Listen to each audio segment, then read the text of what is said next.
I'm actually at Towson University right now. I'm a full-time student, and I have about a year and a half left there.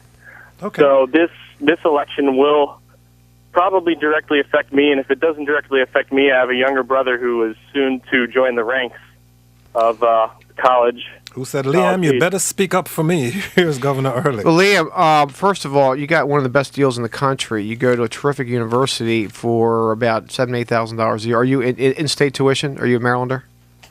Sam. Okay, so, and I know you realize that. It's terrific. And ask any of your friends, colleagues, peers going to private universities paying 4 and 5 times as much for, in my view, a comparable education. I'm a big fan of Towson. As you know, my congressional papers and part of my gubernatorial papers are housed there, and I regularly lecture there.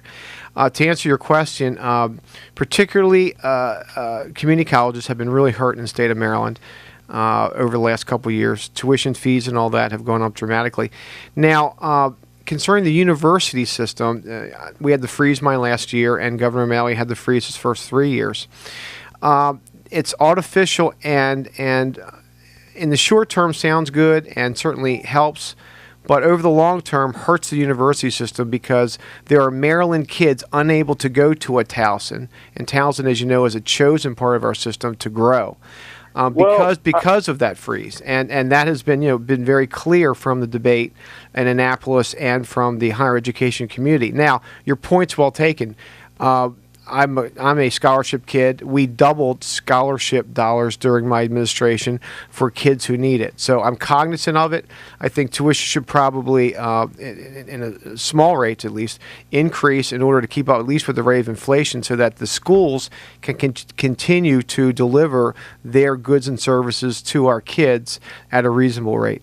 Liam, thank you. I mean, I'm not doubting anything you say, and I have heard some of that stuff, but Towson, I think Towson, it's the state's growth. It's a hot school, absolutely. You're right. Projected to have a lot of students. My worries is just keeping keeping it affordable for everybody, and I understand a modest tuition increase to keep salaries, to get the right faculty in there, but I guess I'm hoping that if you get into office, we wouldn't see a possible repeat of a 40% increase in tuition. Like that's something. Well, as you know, you saw a doubling of scholarship aid as well. So for folks who really need it, the dollars are there. But you just can't continue to pretend that you're going to have a tuition freeze when you have college universities busting at the seams, and Towson's one of those schools. So I appreciate you understanding that very basic fact. Governor.